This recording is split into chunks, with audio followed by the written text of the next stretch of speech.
Good evening, everyone. How's everyone doing? TGIF. Can you believe it? We pulled out another IFT 8 and it blew up. So, anyways, guys, thanks for being here. I just figured we would use today as just a means of just going over some of the stuff, like a recap almost of what ended up happening with IFT 8. I just think it'd be kind of cool just to, I'm sure there won't be too many of us, but that's all right. I was thinking about this a lot. I know we did a bunch of kind of analysis during the live, and there was a lot of folks that were on. I think it was like 600 people or something. It was a bunch. The first time it was like over 800.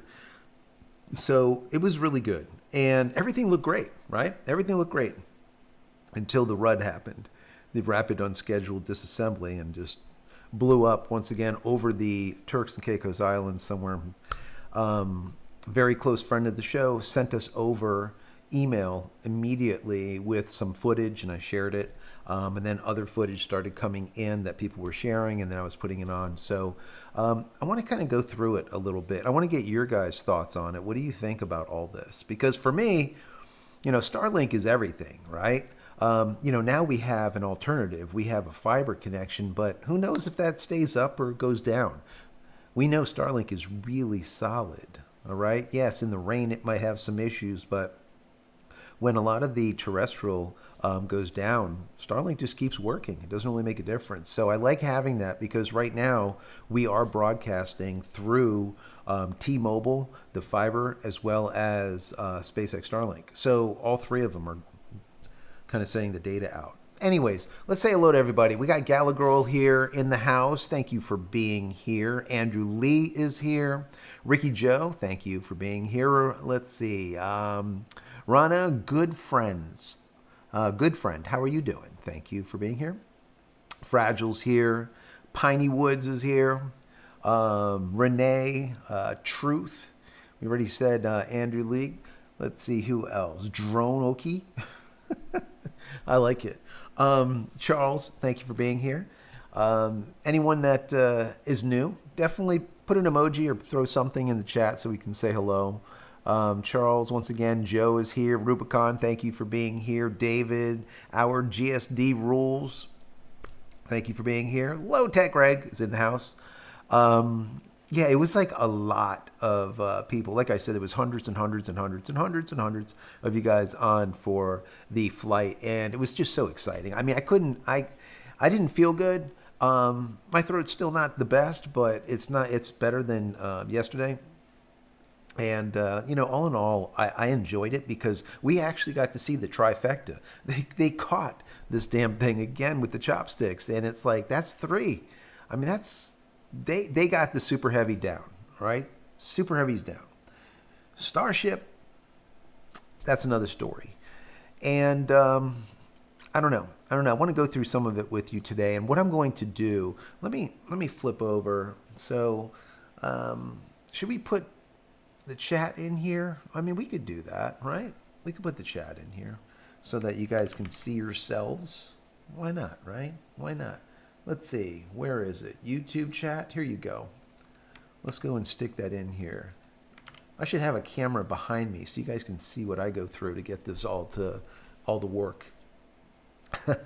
Anyway, so there's the chat. What I'm going to do is I have a clean feed of the original, the launch itself. So it doesn't have me in it. There's no anything. It's just a clean feed of it. So I'm going to run that, or some of it, let's just say, and kind of fast forward to important sections during the night because I want to go through some of it with you guys. Obviously the good and the bad, and look at it a little bit deeply because I think we were onto something, all right, last night. And a lot that I've been hearing down the grapevine all day today almost is identical to what we were saying when it was happening. So I have a feeling we were probably right. Elon was said to be quoted in saying this, okay? This was like right after. It was an upper stage. He was asked about it. Ship failure. Then he said, but we learned a good amount in building the new ship design and the flight. That's important. Okay, the new ship design, like we were talking about. The new ship design is where there's a problem. They extended it, they made it longer, number one, so the fuel lines had to be rerun. That's number one. Number two, they also jacketed those fuel lines, meaning that they have, let's say the fuel lines here, they have a jacket that goes around it, and then inside that jacket is nothing. They pull a vacuum on it. So you have like this dead space to insulate it. It acts almost like, like a TPS type of system, like a thermal protection system, but instead of outside the vehicle, inside, but to keep the propellant at a decent temperature. Because the propellant will go from like, negative 300 and some plus to like positive, 1,000 degrees or whatever on the way. So there's a big variance. He also said a minor setback, he was quoted in saying, and then finally, he was quoted in saying, progress is measured by time. The next ship will be ready in 4 to 6 weeks. So there you go. Ship 34. I mean, that's how the turnaround is. I remember with the space shuttle, turnaround was like literally 7, 8 months, 9 months, 10 months just to get the tiles fixed. I mean, and everything else. So it's a big difference, a massive difference compared to the way it was with the space shuttle, which is really cool. I mean, that just shows like where we've come, let's say, where we are today. So Gary's here. Thank you for being here. Who else? Caesar. Craig is here. Demadre one, I guess it is here. Let's see who else. David is here. Yule Jam, Mo Space, Mo, thank you for being here, appreciate that. Dominic is in the house, thank you guys. So you know what? Let me flip over. Let me do this. Would this work? Or maybe we do this. No, maybe this. There you go. We'll do that. So this right here is what is this? T-minus 12 minutes. This is where I have this started, and they were talking about it. I think what I'm going to do is I'm just going to go through just a little bit of this, and what we'll do is we're going to just watch this launch, okay, because there was a delay. After the launch, what I'm going to do is I'm going to play the catch, because the catch is pretty damn important. That's really important. And some of you guys might not have seen it, so you might get, you might like it. You might like it. So I want to play this for you guys. So let's go ahead and hit play here and see if we get some audio. Mr. Joe Schleicher today is go for launch. Let's listen in as he takes us T-minus through the final 15 seconds of the seconds. count. So let's get that rolling. T-minus 8, 7, 6, 5, 4, 3, 2, 1.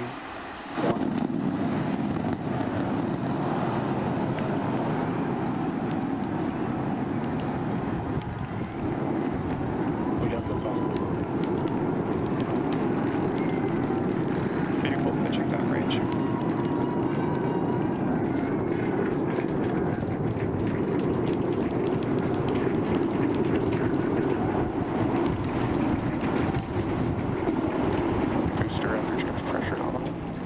I mean, that is just amazing to me anyways. I mean, you look at that and it's like, how is that even possible?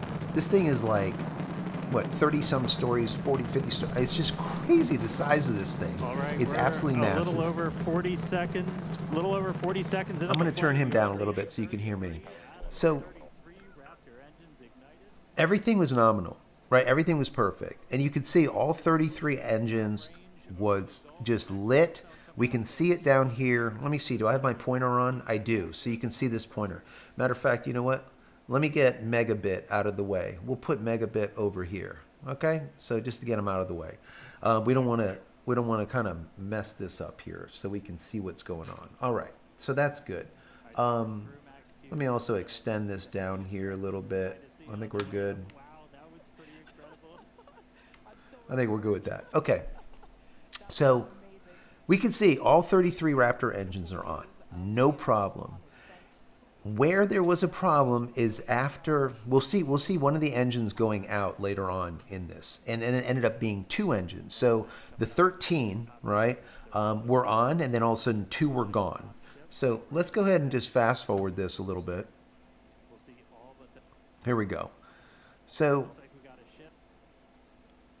right here is when it actually separates. So we'll watch this.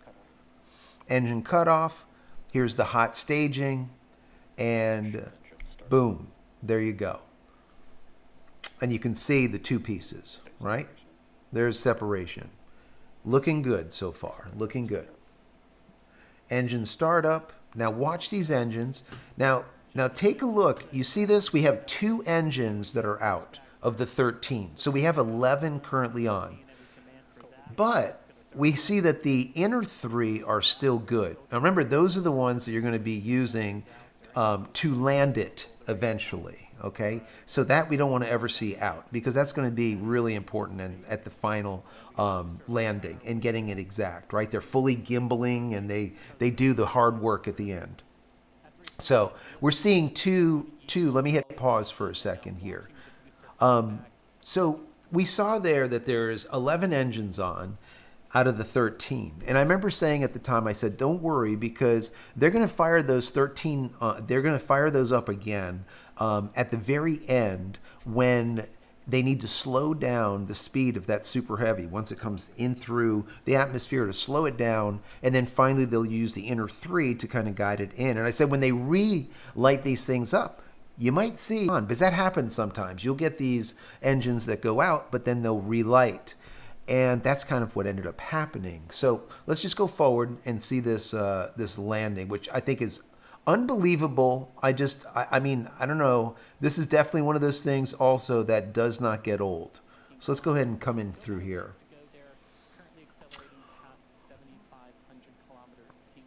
Let me just move this up. Here we go.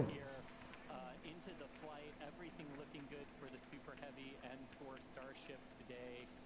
What's it like there at Starbase as we get ready to cap? Standing back to the launch tower. Here we go. We have heard through this atmosphere. Look at the heat buildup. Let me hit pause 1 second. All right, or let me see here. Come on. All right, hold on. Let me bring that back. That was my bad.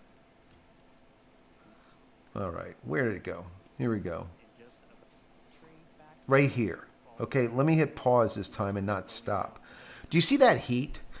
So remember, that heat is as it's coming through the atmosphere, blistering fast. What is it, 17,000 miles per hour? Some kind of craziness, right? And you could see the amount of heat. But bear something in mind. As it's coming through, right, there is like a wall that sits in between everything, right? So it's heating up, but it's not going to end up blowing up because of it. But we'll get into that. We'll get into this. Keep that in mind for the Starship. Okay, we'll look at that in just a second. Anyway, so it's coming through here. We can see it just blazing. And it's just about ready to light those engines. Now watch these engines light. And we'll see, instead of them being 11 that were off, we'll see that there's, instead of 11 off out of the 13, there's only 12. So watch. Velocity as we're slowing down from supersonic speeds, eventually moding down to only 3 engines for that precision flight into the tower. Right now, booster using its 4 hypersonic grid fins to help guide itself through this atmospheric entry back for its precision landing at the launch site. Once again, we're going to ignite first the Center 13 engines. There you go. See that coming up here momentarily. And there you go. Engines So now we startup. have, if we look down here, we see there's only one This is going to that come down wasn't to lit. 3 engines as the booster. So there you go. So that just shows that sometimes these engines will go out, but when they get relit, they might come back on. So it's not necessarily a dud engine. It could just, sometimes it just happens. Same thing happens with jets. They'll just have a jet engine go out, and then they have to relight it. Sometimes it relights, sometimes it doesn't. But here you could see that it actually relit. And it was the same 2. One of them was out for the second relight, that was out before. So that's a dud. There's something wrong with that one. But the other one came back on. So that's pretty good. And now you can see it actually do the catch and the maneuver just with the 3 highly gimbaling engines. Now Slows check this down out. for its landing. You hear that? And we just heard the sonic boom. This is just unbelievable. The sonic booms and What an incredible sight to see the super heavy booster gliding down into the chopstick arms once again. I remember when I first saw that, I'm like, this thing, it doesn't even look real, right? It looks like something like out of the movies. It's like green screened or something. You obviously know it's real, but there's some people, flat earth people, say that that was not real. That didn't really happen. The sonic booms that were heard throughout, that those weren't really heard, or maybe they were through like speakers or something, craziness. But anyways, I'm going to leave this running for right now, and then we'll get into the Starship and try to figure out what exactly happened. We'll just let that run. And remember, 8 minutes into it is where, now watch this. Now, do you see this? Do you see this redness here? Did you see that? Let me just move that back one more time. Right here. Take a look at this. I'm going to hit pause. You see this? Do you see all this like red flare? Okay? This should not be where the engines are. Okay? It should be outside of where the engines are. There should not be this red ring. This is a friggin' problem, okay? This just at the beginning, like when we were seeing it earlier. This is a problem, and this is the exact same thing happened at T plus 8 minutes last time, when it was that attic fire that there was, right? The attic fire. Now keep watching this, all right? Keep watching this redness. You can see there's flames in here. There should not be flames in here. But we see all engines are lit still. Right? We have the 2 outers and the 2 inners. Vac engines would be outers, and then the inner engines would be the ones for like ground level. Here we go. Do you see that? All this happening over here on the side, all this smoke that you see, and then you saw like the flare, like this flame from where this flap is. That should not be there either. So now we're at T plus 11, or T plus 8:11. 11 seconds. And we already see the 1 outer engine, the vac engine, and then the 3 already gone. If we back up just a little bit, right? Let's go ahead and bring it back just a little bit. We can see where it goes out, all right? And I'll hit pause when it goes out. So watch this. I think it's right around plus 11. Or 8:11. Watch it. There you go. Boom. So we saw the outer vac engine go out, and then 2 of the inners go out, but 1 on the opposite side of it. And when I saw that originally, I said, it doesn't make a lot of sense, because if that engine went, right, the one right here I'm pointing to, you would think that this one would have went out, or this one, not this far, the furthest one. Because if this one blew up, then why in the hell is this one still on? It doesn't make a lot of sense. So I don't think it was like an explosion immediately, but I think that there was something snapped fuel, right? And these things started shutting off, because now we're at 8:05. We have 3 engines out, and literally within a second longer from now, we'll see another inner go out. Watch this. Here you go. Boom. Now that's another one. And so you're looking at like within 5 seconds period of time, we have 4 engines out, 1 outer vac and the 2 ground level, let's call them. The 3 internals, right? The ones that are for landing, let's say. Okay. So that's by 9 seconds after 8 minutes. Now watch. We'll see another vac go out. 10, 11, 12, 13. Keep watching. Now you see what the craft is doing. It's doing this thing, right? So if originally it was like this, then now it's doing this, and it's doing this, and it's doing this, and it's just wobbling because it's just completely lost. There's no more control. Because remember, those three in the center, they do the majority of the control. Yes, your flaps are going to control things, but those engines are very, very important. And when you have two outers that are just blasting at, let's say, full tilt, and then other ones are out, that's when you end up getting this spiral spin that you see, this spiral of death. So let's go. We're at 15 seconds now, right? 8:15, 16, 17. Keep watching. Now we're at 21. The thing is still flipping crazily. Now it's pointing at the Earth. And now it's going back up. It is completely out of control at this point. We're 30 seconds in. Now watch. They're going to lose another vac. So during this all this time, we're 30 seconds into it, but there's still two engines running. So that means it's still getting fuel. It's not just all of a sudden just stop getting fuel. So even if there was some type of explosion, it took out those other engines, but there's two still running. But we'll see the other one will finally go out too. So keep watching the bottom engine. 45 seconds. Yeah, the thing is all over the place. 55 seconds. So now we're at almost a full minute that those two engines are still lit. So they're getting fuel. They are getting fuel. Telemetry is still going. 9 minutes. 12. There you go. Boom. So now it says standby, StarCam, whatever. Now it's the top engine. So there you go. So there's only one engine that's left. Okay, and that is it. You got the two top vacs. You have the centers that are gone. And now you have the one engine, but there's no additional data after this. You'll see it just go out, and that's the end of it. So there's fuel still flowing, okay?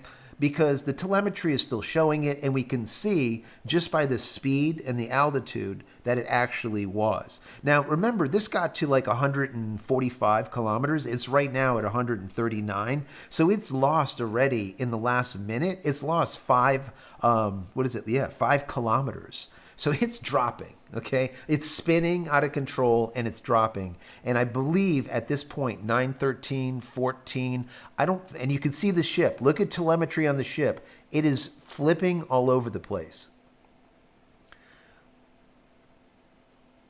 And there you go. Boom. The other engine, now you see the other engine is out, but you're still getting telemetry here. And now telemetry stops right there.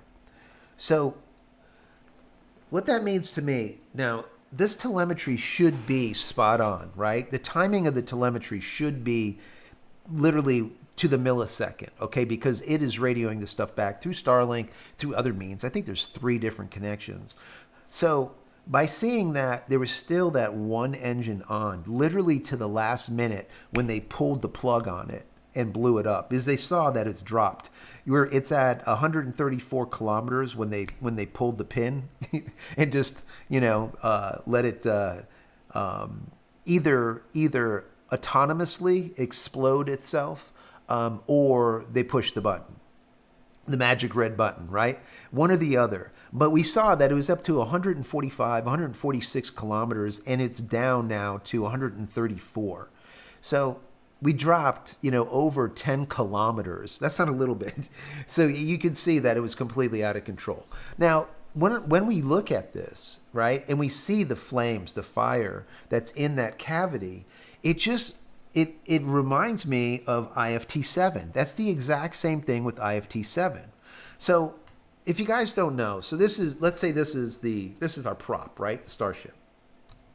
You have your tanks, right, in this area. And then down here, all right, you have where the engines go, right down here, okay?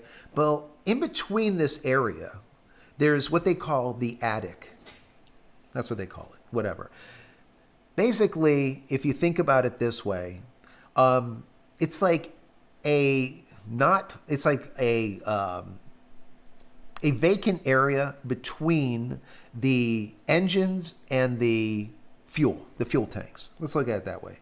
Well, right in between there, all right, they have what is called a puck, like a hockey puck. It actually looks like a hockey puck, and it's round of like the same diameter of the craft, and it sits like right in this area. And that hockey puck is where the engines bolt to. And above the hockey puck is that attic area, right? Well, the thing with that hockey puck is, I call it the hockey puck. And the thing with that hockey puck is they redesigned it. They changed it. So instead of it being like the old version, like let's say about 6 inches thick of like some type of alloy, metal, whatever, okay? Stainless steel, whatever they use, right? Instead of being like 6 inches, the new one is supposed to be like a foot, like almost double the thickness, the hockey puck, all right? Somewhere around there, like double the thickness. So that will block off anything like that's happening on the engine side from going up and exploding the craft. In other words, blowing up the tanks. Okay, you're talking a foot of metal. So I don't see how that could be an issue. What ended up happening last time is in that attic area, there ended up being a fire that was caused by pressure from a leaking tank or a leaking valve or a leaking line that cracked due to harmonic resonance. Harmonic resonance, just like you see a tuning fork, you hit it and it vibrates really slow and then it gets big, like big vibrations. That happens to, like with me, I used to stunt ride a motorcycle, okay? And when you throw up a wheelie, and when you put it down, we used to do this, we'd do shows and stuff. And if you put that wheelie down, right, at speed, just slightly cockeyed, the wheel would start doing this. You end up with this slap, is what you would call it. And it would start out a slow slap, and then it would do this. It's basically like the slap of death. It's basically the same type of thing. It's that harmonics. It's almost like dropping a stone into a pond, and you see the waves, and they start really small, and then they get really big. The same thing with the waves of what ends up hitting the craft. So, like I said in IFT7, I think that strong vibration caused these hoses to rip out and break. And I was speculating because they went. The reason I said that is they went from Block 1 to the Block 2, which is the new craft. And when they did that, they actually extended it. So it's taller by like 9 meters. I don't know, somewhere on there. Don't quote me. Something like that. It is taller to house 25% more propellant on board. And when you do that, you obviously change the plumbing of your pipes. But they also did something interesting, is to maintain temperature of the coolant that's running through the pipes, they jacketed the pipes. So once again, you have your pipe that has your supercooled liquid in it, and then you have a jacket that goes around it, and then a vacuum is pulled in that jacket to protect it. Once again, like a TPS system, right? A thermal protection system, similar to that. That's one of the things they did. So there was something that happened with that. Either the replumbing of it, the lines, that new jacketing system, something with that is just not right. It is absolutely not right, because the hockey puck, as I call it, is not a problem. It's thicker. It's going to hopefully stop anything from being a problem, from heat or whatever going up into where the tanks are. So this means that something similar happened again. But, and this is where there's a big but that I don't understand here, is because in that attic area where they used to have small means of venting any type of excess fuel, they made it into massive venting to be able to really expel fuel if it needs to, instead of building up pressure. And then they also put like I think it was like nitrogen or halide, some type of fire suppression system into it to stop, anything from happening. And it obviously didn't help. So let's go back just to go and watch this one more time inside here. I just want to see these flames one more time. All right. Let's take a look at these flames. There we go, right here. So 45. Let me go and move this. Here we go. Let's look at 7 minutes 45. I'm going to pause it. Hang in there, guys. Here we go. Everything looks great on the outside, right? You don't see any smoke. Call it, there you go. But now look at that. That is a damn problem. There, this right here, see all this glow? This is fire. There shouldn't be fire. So already at plus 745, there's flames. There's fire burning in here that should not be burning. Okay? So that leads me to believe there once again is some type of propellant leak going on. There should not be a fire. There should never be fire here. This should not be fire. And what's really interesting is look at this right around here. Do you see this? You see this glow? That's like melting. This should not be here either. Right? That should not be like that. So what that is, I don't know. Let's go forward just a little bit and I'll hit pause. Do you see it stays here? We're at 45. Hold on. 46. You see it still here? 47, 48. This glow should not be here. 49, 50. This looks like it got a little bit larger too. You see that on this engine? There we go. Now, bear in mind, these big engines, those are those vacuum engines, right? On the outside. So we already have this problem here. This heat buildup should not be there. All right. So let's go a little bit further. And the outer, when we look at it from the outside, we're not seeing any problems, right? There's no problems. But you know there's a problem. So there's a fire there by 7:45, right? There's a fire there. We're now at 8:01, 15, 16 seconds later, but we see all engines are still on. Nothing has gone out. Nothing's blown out. And there you go, boom. This outer vac went out, and then immediately, these two inners went out, and like within 2 seconds after that, we'll see, there you go, the other inner goes out. And we can see also through this flap area, we can see all of this smoke and this red. This shouldn't be here, okay? This should not be here, and you can see it pouring out right now. So at this point, it's pretty much game over. As soon as you lost those three inner engines, they're gonna have to blow it anyways. It's pretty much done. Anyways, guys, what say you? I want to know what you think. I mean, this is all that I don't work for these people. I'm not a rocket scientist. We're just looking at video and trying to speculate what happened. So, as you guys think about this, I'm going to go back and see if there's any questions. If you have any questions, put a Q before your question or at JCristina. It makes it easy for me to find, let's say. Let me see. Moving down here. Let's see if there's any questions. Here's one from Ricky Joe says, well, my connection went down with Internet Air. That's AT&T. I had a factory reset the egg. Enterprise says AT&T Internet now must have been a glitch. Yeah, you know, AT&T's Internet Air is basically the same as T-Mobile's home internet and Verizon's home internet. And I mean, they're okay. But remember, that's all it is 5G or LTE or whatever in your area. If you have bad signal or if their routers are not doing too great, you're going to end up having problems with it. I have my T-Mobile that I'm using right now. I've never had a problem with it. I've heard from a lot of you guys that wrote into the show that said that they've been having a hell of a time with the T-Mobile router. And I tell everyone, if you have a T-Mobile router, go in and get the new one. If you don't know the difference between the new one and the old one, the new one has ports on the back to screw in an external antenna. That's it. That's all you need to know.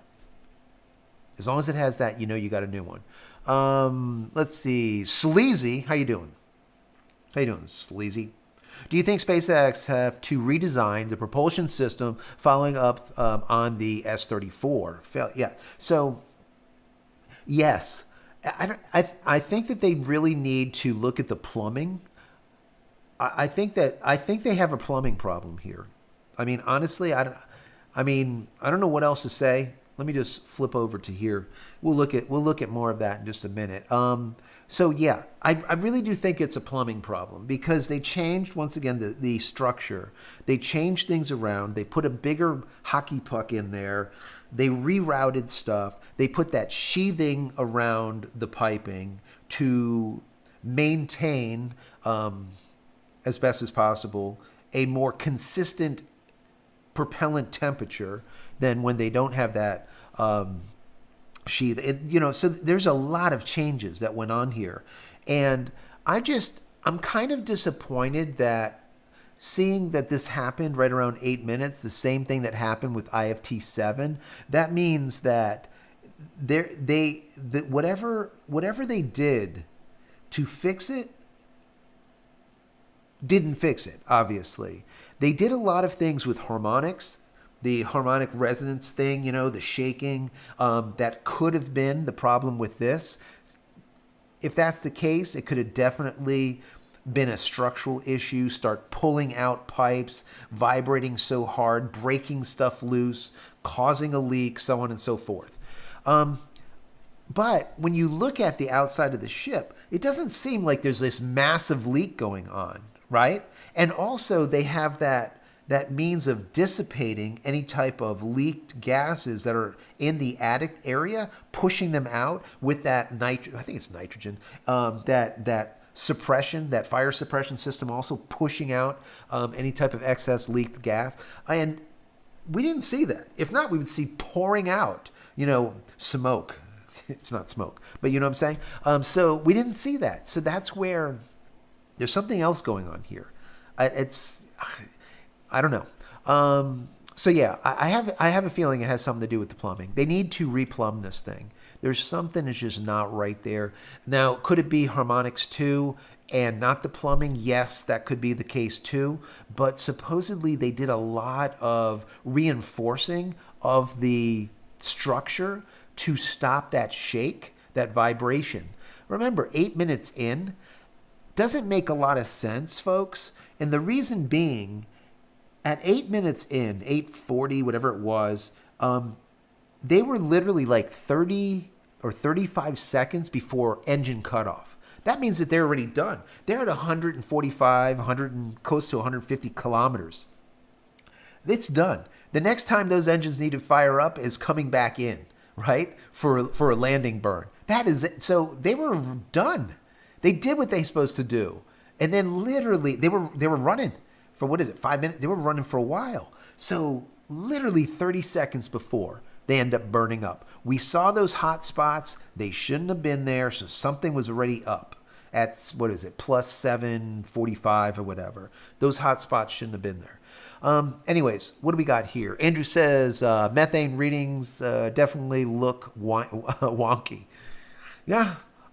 Jumping around. Yes, I was reading something about that too, Andrew, that there was like readings that didn't make sense, that were jumping around a lot. So, that leads me to believe also that there is some type of leak where you're getting like this fluctuation. Could be a valve. It could be something freezing up, as simple as that. You get a valve freeze up and then you're screwed anyways, right? So it could be something as simple as that. There's a portion somewhere that is freezing up. There's a valve that's somehow freezing up. At that point, that's an easy fix. But they have to find it to figure out what it is. They tried already once. So, it's like, when you have... Okay, so people have said, too, they wrote into the show right after this, and I got a lot of emails and stuff, and someone, and rightfully so, they asked, like, how are they going to figure this out? Because it's blown up, how are they going to grab pieces and try to, put it together and see what the story is? It's not like a plane crash where they're spending like the next 6 months, putting like little chunks together to see what happens. It's not like that, right? The black box tells you minimal. On these ships, on any of these ships, IFT-1 through 8, on all of these ships, there are thousands of sensors, thousands that are sending data at milliseconds, not like every second, at like millisecond speed. So the amount of telemetry here, so that you know what is going on, but then the amount of data that they're receiving through Starlink, I think they got a bunch of them on there now, they're getting a ton of data. So what they have to do now is go through all the data and see where the anomaly happened at what second or what millisecond, and then check everything else based on that time frame to figure out where things correlate, right? And, they probably did that, but, they weren't able to find it. That's really the bottom line. They weren't able to find it. Let's see. Mo says it's a dummy engine to build. It's dummy to engine to build the momentum and slow down the boost. Yes, that's what those 13 they fire up to slow down, and then you have the inner 3. They all gimbal, but the inner 3 are the ones that really do the final guiding, that are highly gimbaled. Let's say. Anyways, so.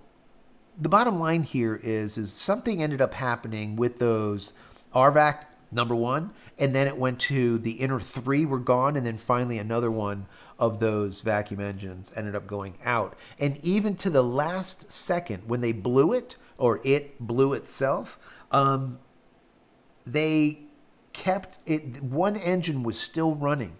That means that it was receiving fuel. So it's not like fuel just completely cut out because there was a bust in the line and now everything went out. No, it's not it. It's definitely not it. Anyways, moving down through here. Yes. Andrew says burning on Bell at 7:45. Yeah, I can backtrack that up, guys. You can see that. Yes, that should not be there. Let me flip over real quick. This is what Andrew was talking about. Let me see. This one, no. You know what? This one. Okay. So see right here. This is what he's talking about. See this burn in here? You see that? That's like melting. That's the kind of thing that you see when plasma is building up on the flaps on past IFTs, and you can see it start melting. Well, that's what's happening there, okay? That bell, that outer structure of that engine is melting. It is literally glowing. So something is up in there. And chances are that is the engine, the RVAC that went out first, because there's already a problem going on there, okay? That is melting. That is burning. So, anyways, yeah, good point. Good point, Andrew. Mo says flat earthers will say those boosters do not exist, and so does peak poop emojis like this one. Yes, absolutely the case. I get a lot of that. I get people saying sometimes, Joe, those satellites are actually on big like weather balloons. They're not really in outer space. We've never been out of our atmosphere. Those are just on those satellites that are up there are just on they're held up by balloons, very large balloons. I don't even know. You can't even make this shit up, guys. You can't. You hear some I hear some crazy stuff, guys. I don't share it all, but I hear some crazy stuff. Once again, if you have a question, put at JCristina, or just want to make a comment to me, at JCristina. It makes it easy for me to find. Kamikaze Ozzy, thank you for being here. Appreciate you. RJ, Josh, thank you for being here. Steven. Let's see. Invisible River. Thank you. Let's see. Josh says, check the picture of the missing nozzle. Where's that picture? Send me a link or tell me exactly what you're talking about, Josh. The missing nozzle. Let me know. Could be something I didn't find. It says Mo says we need a black box on these sensors. Yeah, trust me. They don't need a black box, Mo. Black box you're going to retrieve after you go and pick up the aircraft that smashed into the ground. You're going to find and then you're going to go and decipher. They're getting so much data, split millisecond data continuously on the ground. That's why they don't care if this thing blows up. It doesn't matter. Andrew says cold plus vibrations could be the issue. Yeah, when something gets extremely cold, you vibrate the hell out of it, it cracks, right? It breaks. So, could be. Electro Phoenix says maybe the jacketed pipes make the fuel lines too cold. That's an interesting. So, what I understand is that the jacketed pipes, basically they pull a vacuum in that jacket to insulate the pipes. So what you're saying is possible. It is insulated, meaning that they're not going to heat up as readily. It will keep a more cryo temperature, something that's really cool in comparison to later when they really heat up, especially on reentry. So, I mean, the jacketing could be a problem. The plumbing could be the problem. There might be new seals involved because now it's longer. Remember, the whole unit, the whole craft is longer. It's taller, so it's going to be there. They had to change the plumbing, make things longer. Maybe there's another valve. Maybe that valve keeps going bad. You know, maybe it's freezing up, like you said, inside the jacketing. It's a possibility. TJ Miracle says, love the show. Thank you so much. I appreciate you being here. This is just fun. You know, once again, I'm not a rocket scientist. There's other channels that they go into even more detail than I do. And some of these guys are rocket scientists. So you can always watch and listen to them. There's some brilliant people in this community that we have to just, you know, give a nod to. The guys over there at NSF, they just do a wonderful job. You got Lab Padre over there, does fantastic. There's so many of them that do really, really good work in this the community itself that really gets, you know, kind of like to the nitty gritty. I look at it as a lay person, let's say, and just common sense. Okay, and I could be wrong, you know, and that's it. Let's see. Hunt says, do they have an engine heater to keep the engines at low temperature? I really don't know exactly how they do it as far as the engines go, to be completely honest with you. I don't know if they do have, like, you know, someone would say, okay, if you have a frozen, you know, let's say if they find out there's a frozen valve that constantly freezes or something, and now it restricts, and now it backs up, causes a leak, or freezes up, cracks due to the harmonics, whatever, then they'll be like, well, you could put a heater on it. And I mean, that's an easy fix, right? Heat the damn valve that keeps freezing up, or just redesign the valve so it doesn't freeze up anymore. You know, there's a lot of different things, but they have to figure it out. Hone says, that's like pushing a slush puppy out of a gas dispenser. Yes, that's it. Let me see. Let's see. I know there's going to be a lot of questions I missed because there's a lot of you guys on tonight. And, you know, it's just a Friday kind of like recap. We're just having fun tonight, hanging out. Once again, if I miss something that you said, put at JCristina. At JCristina. It'll just pop up, and I'll be able to see it easily. Andrew says lack of regenerative cooling due to methane leak. What else? The glow could be suction from the vacuum. Well,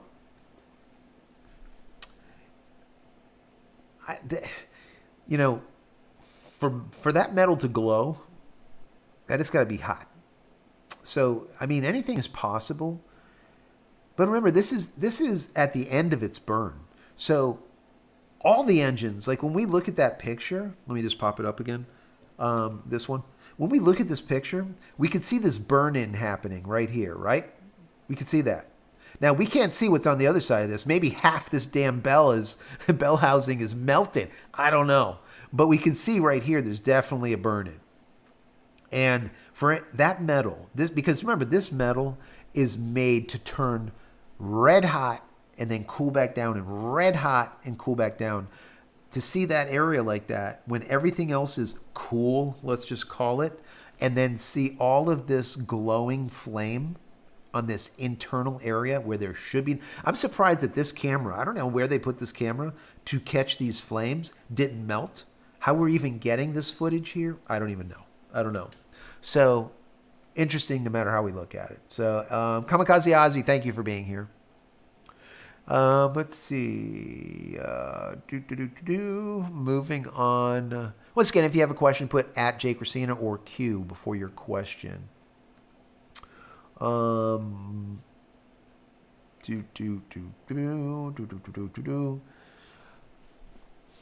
Let's see.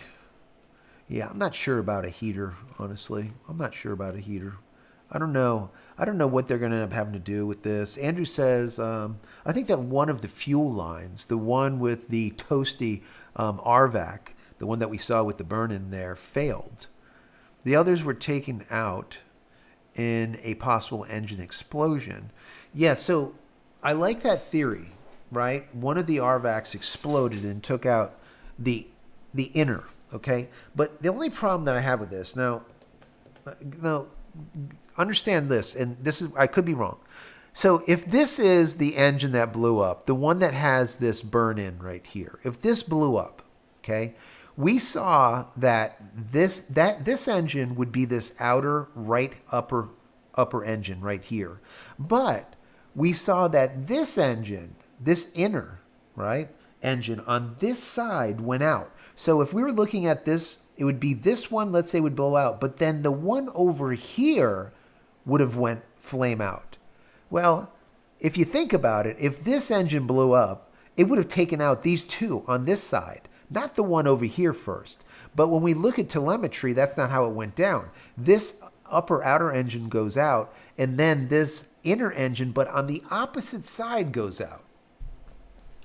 So I don't think an explosion would work that way. Like, if I saw that this outer engine goes out, and then these two next to it blow, and then finally the next one, so on and so forth, that kind of makes more sense. I don't know how this explosion would take out this engine all the way on the other side.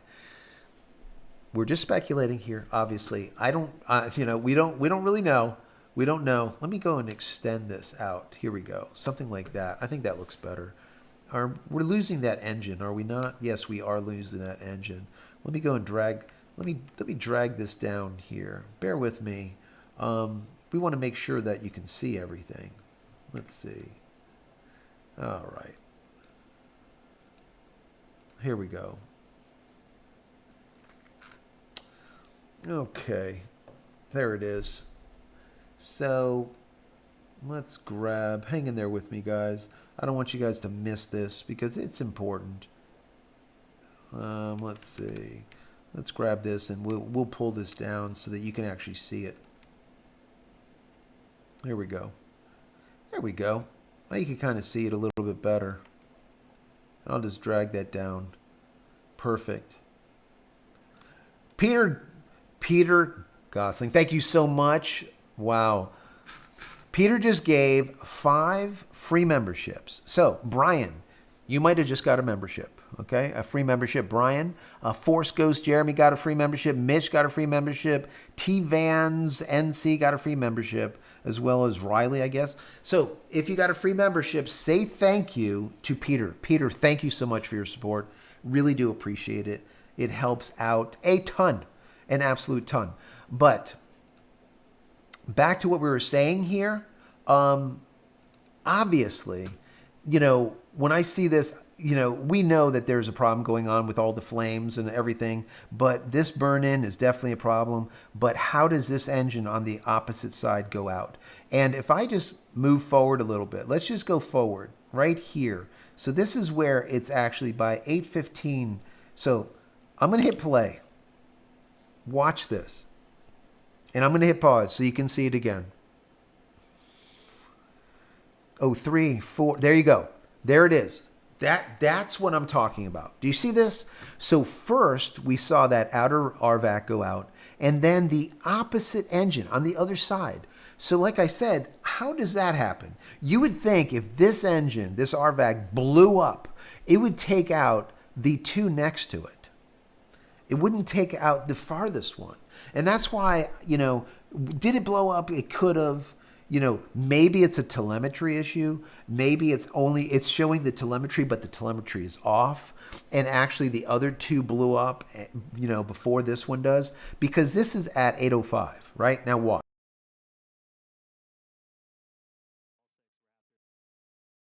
Now, 8:06, we got another inner gauze that goes out at 8:06. Watch. That's only 1 second after 8:06. Keep watching.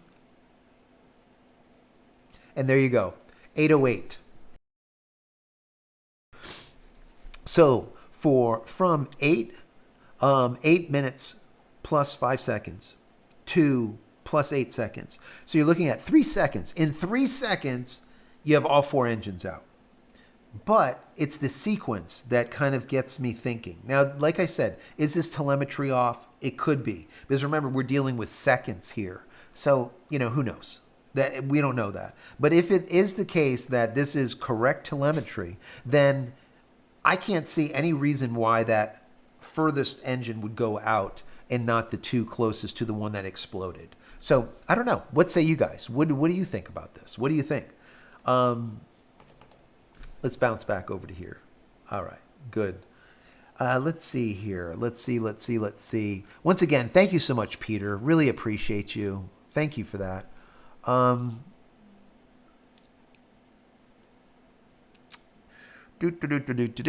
Any questions? Put a Q before your question, or at JCristina. At JCristina is the best. It makes it really simple. Hone says they can heat the methane pipe that goes through the LOX pipe. Okay. There's a picture on X of the bell missing. Really? Josh, send me a link. Let me see if we can find that. And you said it's on X. All right. So let's go over to X. Let's go over to X and see if we can find it. Let's do a quick search. Let's see, IFT8.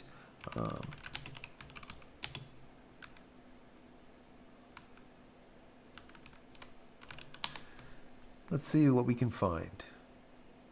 No.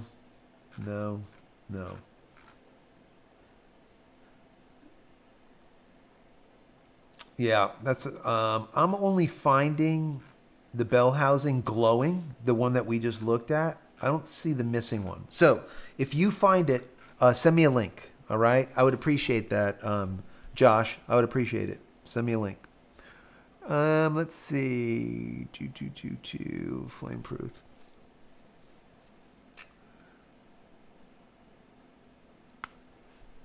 Let's see. Cascade effects, yes. Question. Electro Phoenix says, if it was at the end of the burn, which, yes, it was literally 30 seconds before the burn was complete. Practically, maybe this time around the engine failed to turn off. Interesting. You think that could be? So basically, we were at T plus like 8 minutes, 45 seconds, whatever, 9 minutes or something. It was. I think I did the math when we were on live. Let's just call it 45 or 35 seconds before the burn was complete. Once again, the craft was at like 145, 148 kilometers. I mean, it was up there. It was where it needed to be. So it was done. It was done. Traveling 20,000 kilometers per hour. So it was finished. So yes, maybe. It locked up and just kept on burning. It's a possibility. It could be also fatigue because it ran for 5 minutes straight on. All those engines without a problem for that entire time. It was getting to the end of that burn. That's a 5-minute burn. It's a long burn time. It's not a short burn time, right? So it's running for a while. It's not like a 30-second test fire or a 60-second test fire. This thing is burning. So let me see. Steven says sensors burned up. I'm sure everything burned up. Everything exploded. So, the sensor data that they get, once again, is like milliseconds of data. So the amount, they're probably using AI to go through all of it, or to really complex algorithms to be able to not just look at the data, but to do let's say understanding of what happened during different timelines of all of the sensors, right? Putting together a picture based on when things went out according to all of the 1,000+ sensors that they have, right? Then that's not an easy thing to do, obviously. So, but, with the computers that they have today, they can definitely distill down a ton of data quickly in comparison to what we would be able to do years ago. So I'm sure that all got fed into a supercomputer, let's call it, you know, maybe XAI or something, and let that thing just churn on it for a couple of minutes and then just spew out a bunch of information. That's a possibility. Let's see. Once again, put a Q before your question or at JCristina, preferably at JCristina. It makes it much, much easier. Let's see.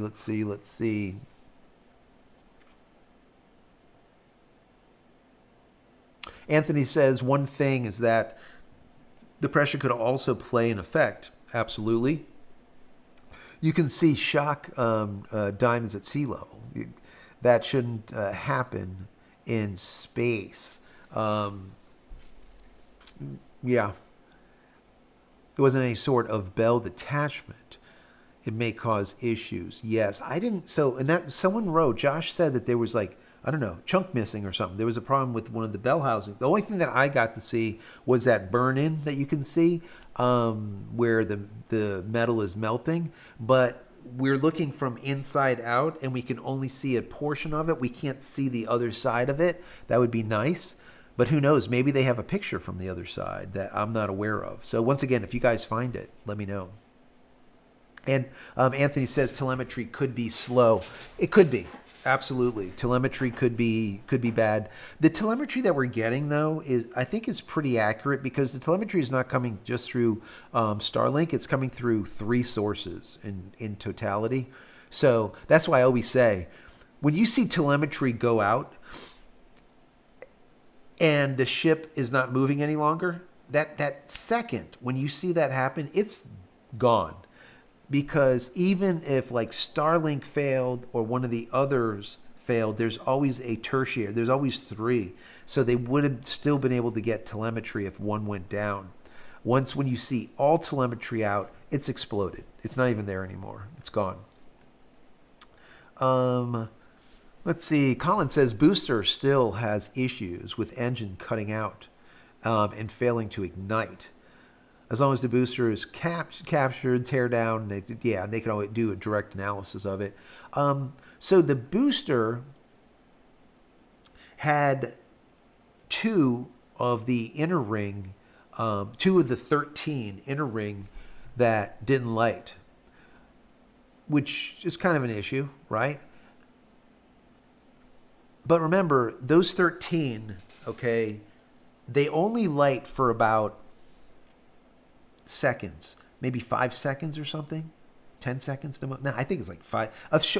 For a short window, they fire all 13 to slow down super heavy, and then the 3 inners take over, and that's what does the full gimbaling and like gets it to land perfectly on the chopsticks to grab it, right? So, you know, once it comes back down, even if they didn't light those. Well, we saw the 13, right? Then we saw 2 of them that didn't light. So, is it a problem? Probably not, you know, because I would venture to say that even if the 3 on the inners, one of the 3 on the inners go out, now you're having a problem. But if the outers don't light up, even if you had probably 8, it would be enough to slow it down enough. I don't know what the exact amount based on velocity and mass, how much fuel is left. And, there's a lot that goes into it mathematically to determine if you can slow down from that terminal speed, whatever that is. So regardless, I don't know how many engines they need, but they can lose a few without a problem. But we saw on fire up, one of the 2 that didn't fire, it came back. So it just refired up. So when they did that initial landing, let's say that slowing down that happened, they were firing on 12 engines instead of 13. It was fine, obviously. And they were only lit, like I said, for about, 5 seconds. You know what? Let's look at that because it's a great point, okay? And let's look at it. Let me bring it up.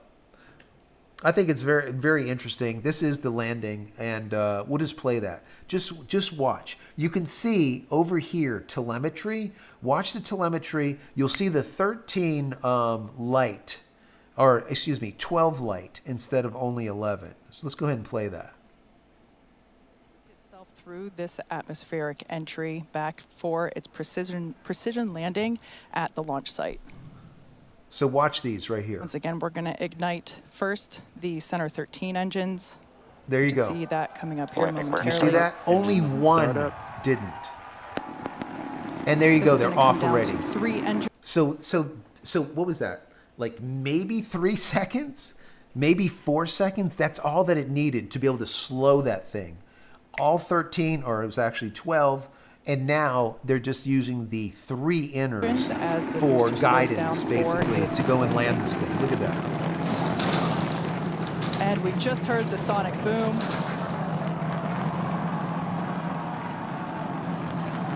What an incredible sight to see the Super Heavy booster gliding down into the chopstick arms once again. That does not get old. That does not get old. I'll just let that run for right now. Because we'll see it blow up again. So anyways, but yeah, you know, once again, looking at it, I agree with you. They need to work also on the engines, on, you know, why some of these are not lighting. But on initial, you know, when this thing originally launched, all 33 were on. So there wasn't any that had a problem. I would venture to say that, remember the one came back on, right? But one of them next to it, because there was 2 side by side that went out of the 13, one of them came back on for the second, you know, for the relight, and one didn't. So that one that didn't, that's a dead engine. So why it died, who knows? It could just have been an engine failure. You know, nothing, it might not have nothing to do with fuel or with lines or with freezing, or just, it could just be a dead engine. That's possible. And the thing that Elon has said too many times, that they have 33 engines on this thing. They don't need 33. 33 engine basically gets them up there quicker. So they could do it with a lot less. Now look at this. Do you see this right here? That in itself, I mean, we could see it is not doing well. It is not doing well. It is just spinning, and we can see little pieces and stuff and sparks.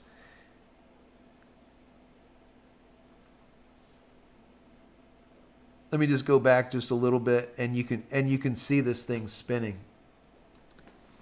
And we just saw some engines go out. It looks like we are losing attitude control of the ship.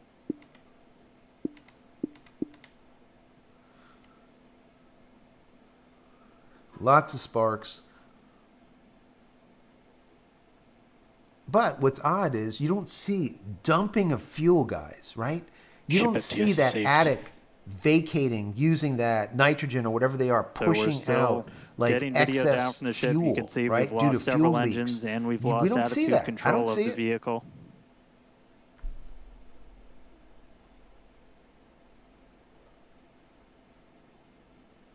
Man, that thing is just spinning and spinning and spinning.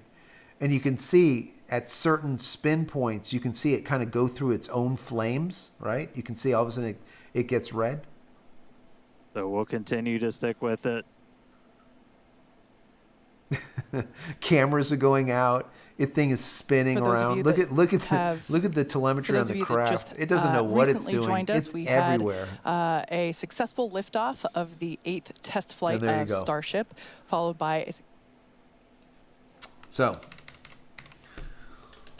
let's head back over there. Once again, if you have a question, put a Q before your question or at JCristina, one or the other. Once again, today we're just talking about IFT 8. All right, that's been like what everyone has been talking about for the entire week, and the reason being is that, you know, we tried to get that thing launched on March 3rd, didn't happen. 5th didn't happen. So they finally got it to happen, and it ended up doing the exact same thing as it did IFT 7. It literally was almost like a mirror duplicate. 7 minutes, 8 minutes into it, within 30 seconds, 40 seconds of engine cutoff. In other words, it's up at the altitude it needs to be, 140, 150 kilometers, and just boom. And that's like the end of it. So Whatever it is, it's very similar to the last time, if not identical, but they just didn't fix it. I don't understand it. Let's see.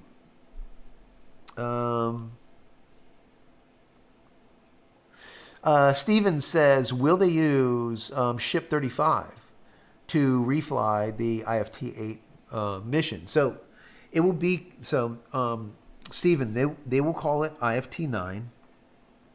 They will use the next ship, right?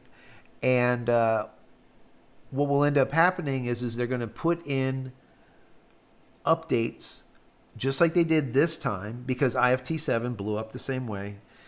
IFT-8 now blew up almost identically the same way. So IFT-9, they're going to do the exact same thing. They're going to put in probably that they're going to have to look at all the data to figure out what they need to fix. I have a feeling they have to do something with the plumbing. Something is up with the fuel lines. Maybe it's the new jacketing. Maybe it's the new routing. Maybe it's, I don't know. But something is going on with that. Okay, in my personal opinion, I could be wrong. It could have to do, once again, with harmonic resonance. It could be, that could be an issue. Once again, the vibration causing it to vibrate and start pulling stuff apart. But you know what? To be honest, right? You guys watched the video. We both, we've watched it together live and then now recorded, right? Did you see any severe vibration going on at all with any of the footage? I didn't see it. Not at all. Okay? So that it could have happened though back at 4 minutes, let's say 4.5 minutes, T+5. And then that vibration could have broke stuff so that T+8 is when it finally burned through. So that's a possibility. Okay? But at T+8, I didn't see any vibration, right? If there was like this just horrendous harmonics going on, this shuddering and shaking, you would see this deal going on, right? It's not going to be like whitewashed over. So I don't think that that's it. I don't know. I mean, like I said, it could be it when it comes to before, and now, this is an effect of that vibration that just destroyed stuff back at like T+5. It's a possibility. Let's see. Moving on. If you have a question, put a Q before your question or at JCristina. I would appreciate that. Let's see. A lot of talking back and forth with you guys. I love that. I love to see it. Love to see it. Anthony says, at 7:45, can you see the diamonds? The sea level could have caused that. That's what I was heading. That's what I was heading with in the previous comment. Let me see this. 7:45. See if we can see what you're talking about here. You said 7:45, right? 7:45. I'm going to hit pause. Here's 7:45. Where are we seeing it? Where are we seeing it?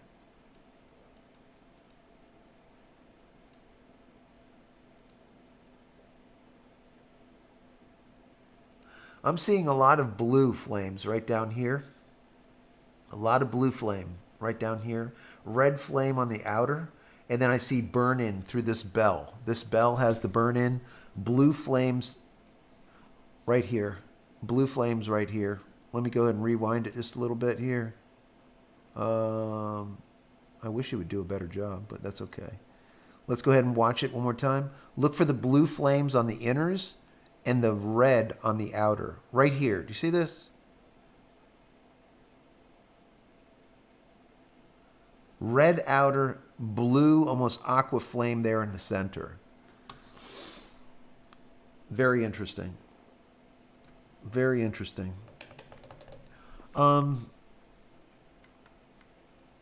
Let's see.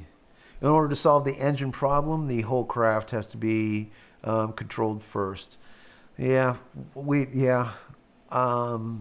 they definitely have to figure out what the harmonics is, because this harmonics response that they call it, or I call it a resonance problem, shaking.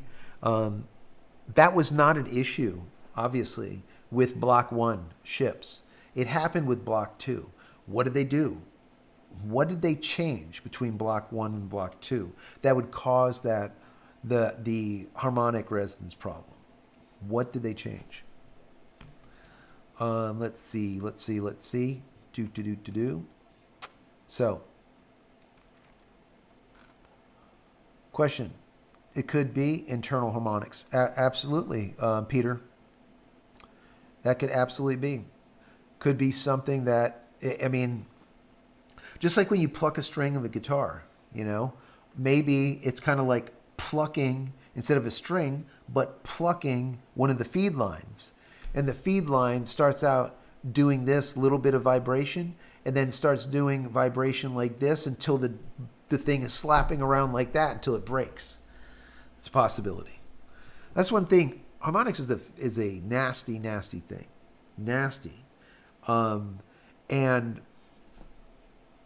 as a stunt rider, like I was, when you would pull up a wheelie at high speed and then drop it, if you land it slightly off, you end up getting that slap. And the slap would start out like tight, and then all of a sudden you're slapping with this death thing, a death slap going on. And that type of thing happens in all kinds of different, but how do you fix it? So the way we would fix it is you would let go, kind of, and let it and slow down. Because as you slow down, it finally sometimes will then go from this crazy death slap to quick until it's dead straight again. So a lot of times you'll see that too with like jet fighter pilots and stuff. If they get into a time where they get like some serious vibration, they'll just let off. And now all of a sudden it's fine again. It will gather itself, so to speak, to get that pulsation, that frequency response to dissipate. It's similar. It's very, very similar. But yeah, it could be, Peter, it could be an internal thing and not an exterior body thing. It could be those pipes doing this. So let's just use your theory as an example, right? If you had a pipe, all right. Let me see. Let me grab this. Okay, here's a cable, right? So if you had a pipe that was this long with block ones, right? The pipe is this long, okay? And it goes through all of this extreme vibration, but it only does this, right? As soon as this pipe now gets this long, what happens? When you pull that thing, now look at this vibration. You can get that thing really snapping around. So the short pipe might do this and just vibrate and still not have a problem. But you get that long pipe and you start doing this deal, you can see how it can very easily just snap, right? So, Peter, I mean, that could definitely be a valid idea, a valid possibility. Like I said before, what changed? The length of the vehicle changed. They replumbed it. And of course, they put the vacuum sheathing around it, right? To keep the temperature consistent of the fuel flowing through the lines. What else changed? The hockey puck. It's thicker between the attic and the engines on the aft end of the craft, right? On the bottom side. It's a thicker hockey puck, almost a foot thick. You would think there'd be no fire coming through there. I mean, that's pretty, that ain't melting. So, I don't know. Let's see. Greg says, is the issue in the attic of the Starship or in the prop lines? Or do they need to spray foam the attic of the Starship? It's an interesting question. So is the problem in the attic? Now, according to what Elon was saying on the last time, it was a problem in the attic, whereas they had a fuel leak. If you guys don't know, the attic is basically that area that's between the engines and then the fuel tank. It's this empty attic. There's an empty area, just like in your attic in your house. It's an empty area. And below the attic is where you have that hockey puck looking thing. It's a thick metal, round, full diameter of the whole. Anyways, and that's where the engines are bolted to. So that attic is where a ton of pressure built up on IFT-7 the last time it blew up.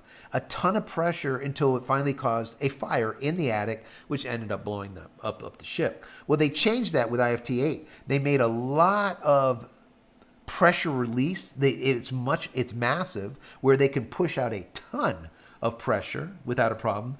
And they included, I think it's nitrogen, don't quote me on that, like a halon type of system, right? I don't know, TPS system, a thermal protection system, where they're actually pumping, let's call it nitrogen, through it and pushing out the propellant that's leaking. So they had that in the attic. So why would it blow up again in the attic? Doesn't make any sense, right? So maybe it's not an attic problem. Again, I don't know. I don't know. It's really weird. Steven says, does Block 2 have the R3 thruster puck and adapter to use the R2 engines, leaking adapters? That's a possibility too. I'm not sure. I really don't know on that one. That's a great question though, Steven.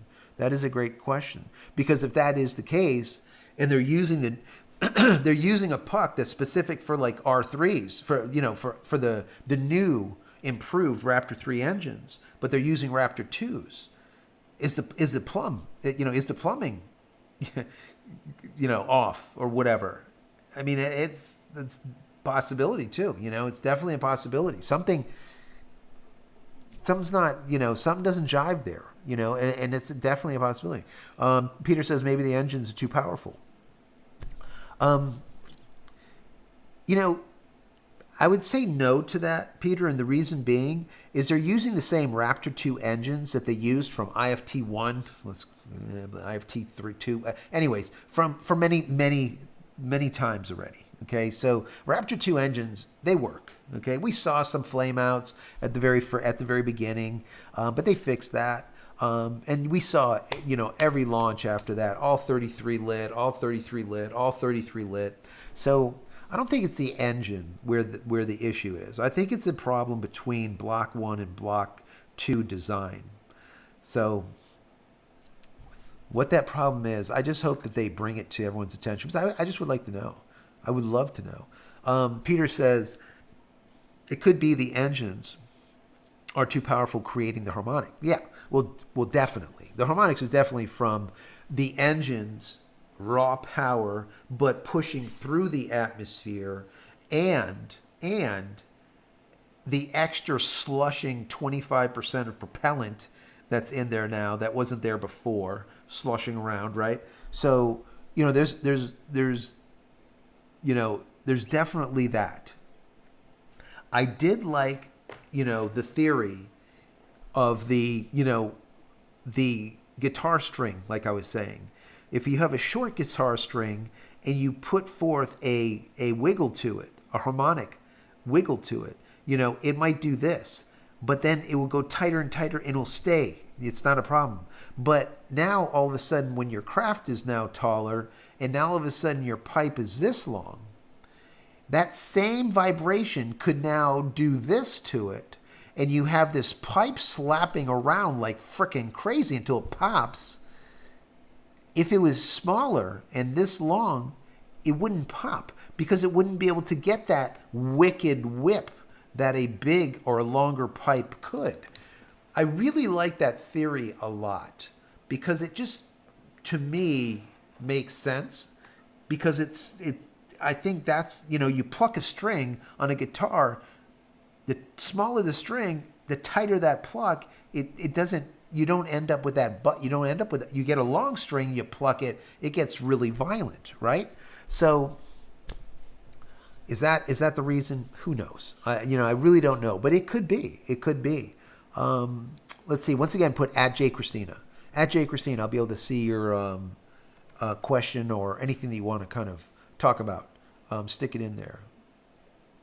Anthony says the guitar is a great theory. I mean, it just makes sense, right? The longer the guitar string, the greater the harmonic response, let's call it, or imbalance. It's pretty, the tighter the string, right? Think about this. The tighter the string, the higher the pitch. Ping! The looser the string, the more vibration. Pong! And it's like blah, blah, blah, blah, blah, that kind of thing.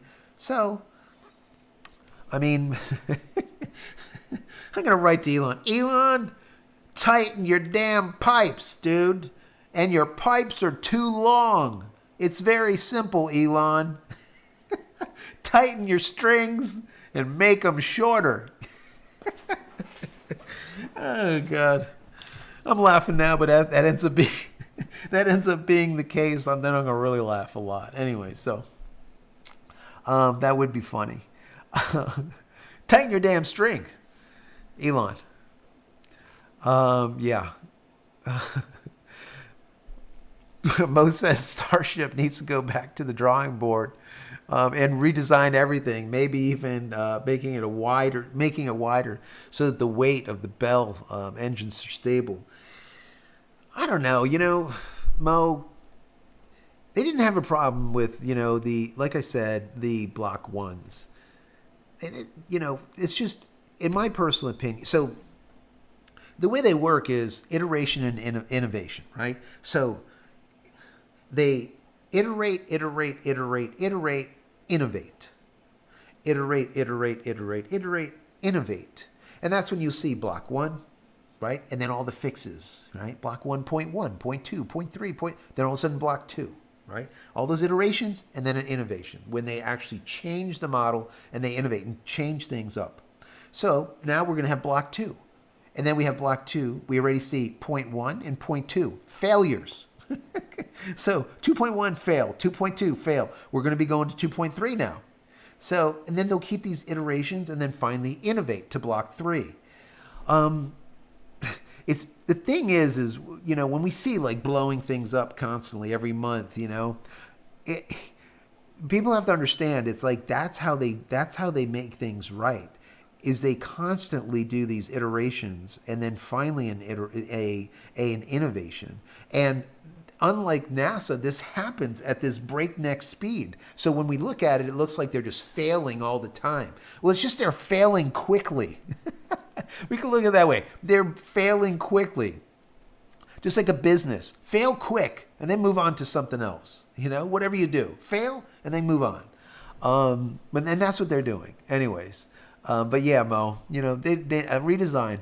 I don't think they need a full redesign. I think they really need to hone in onto what the problem is. And if it is a harmonic thing, is the harmonic with the entire ship where the whole ship is vibrating? They put in support structure and they strengthened the craft. IFT 8 to IFT 7. IFT 8 is strengthened for harmonics. But did they do anything to those lines for harmonics? Back to the guitar string thing that I was posing. The whole idea of having, once again, the short string compared to a long string. Short string gets a high vibration, it's not a problem. Long string gets a high vibration, and the high vibration turns into a big vibration, and then you end up with a harmonic problem that ends up breaking the string or breaking the fuel pipe. So, I don't know. We will see. Steven says needs a saucer pod.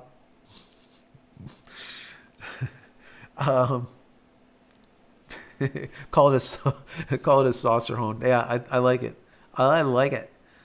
Once again, if you guys have any questions, put a Q before your question or at JCristina. George has harmonics in an AE is spontaneous resonance that affects nuts and bolts. The nuts and bolts no longer have resonance or to hold or resistance to hold onto each other. Okay. Yeah. I can see it. I can definitely see it. And yeah, you can have nuts and bolts just literally vibrate loose. You know, that's why you use the little red shit and the blue shit. You know, right? You know, if you're building a race car, right? Everything gets blue would be weaker, but red, right? Little lick, and then you put the bolt on for that, for the high vibrations, so it doesn't come loose. I think that they keep that in mind, and I would imagine, you know, they got Loctite on this crap, but maybe they don't. You know, you know what, George? Maybe they don't put Loctite on this stuff that they should. I don't know. So I don't know. Is it nuts and bolts coming apart? It's possible. It's possible. I don't know. Use some damn Loctite, right, guys? Use some Loctite.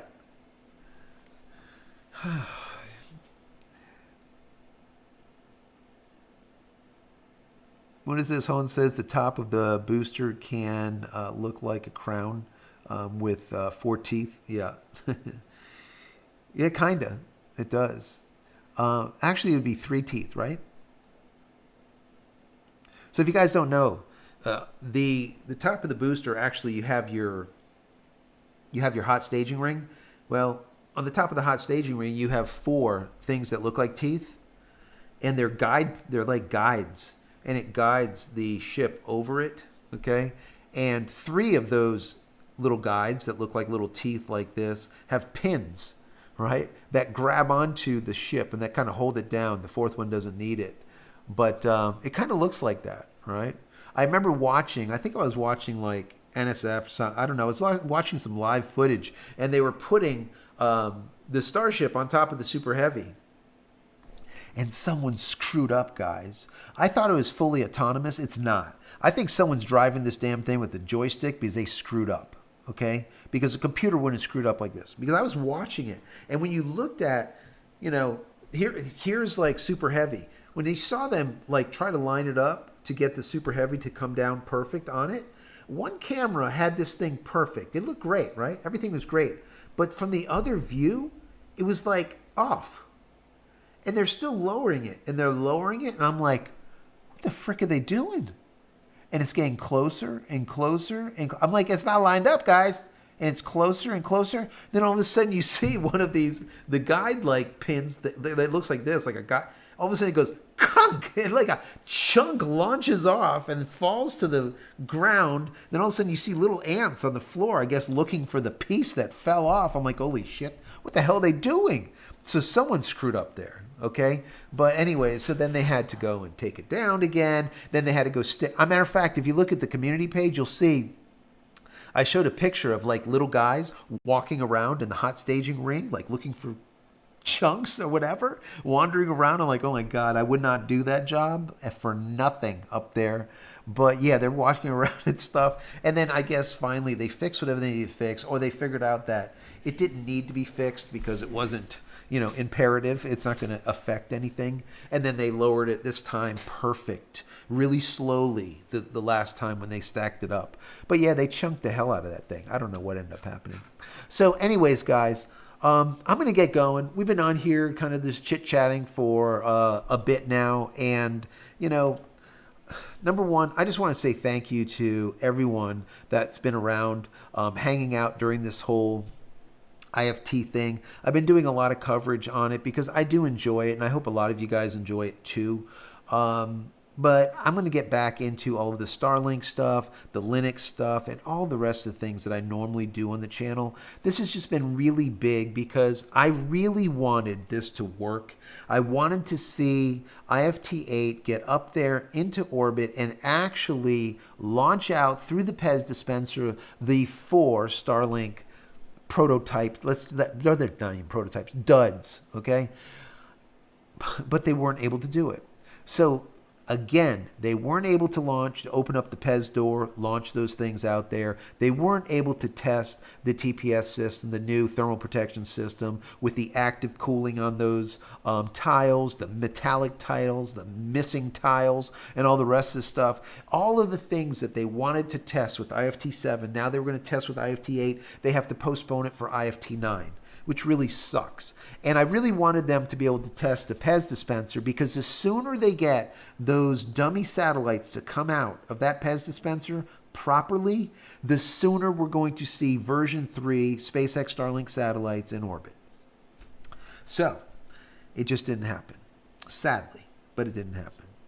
Anyways, guys, I hope you enjoyed this. I'm going to give you a lot more content coming up Monday through Friday. I'm going to try to do actually extra content. Monday might be a hard one for me. I might end up releasing something later in the day. And then finally during the week, we're going to try doing a video a day coming up forward, going forward. We'll see what ends up happening with it. Anyways, thank you so much. Appreciate you guys. Appreciate Mo, Peter here. I know Shannon wasn't here tonight, but appreciate him. Appreciate all you guys. Thank you for all of your comments, hanging out, listening to my nonsense as we do on Friday, Free Speech Friday, or JC Live as we call it. So be here Monday once again. We'll see you on the next one. Love you guys. Take care.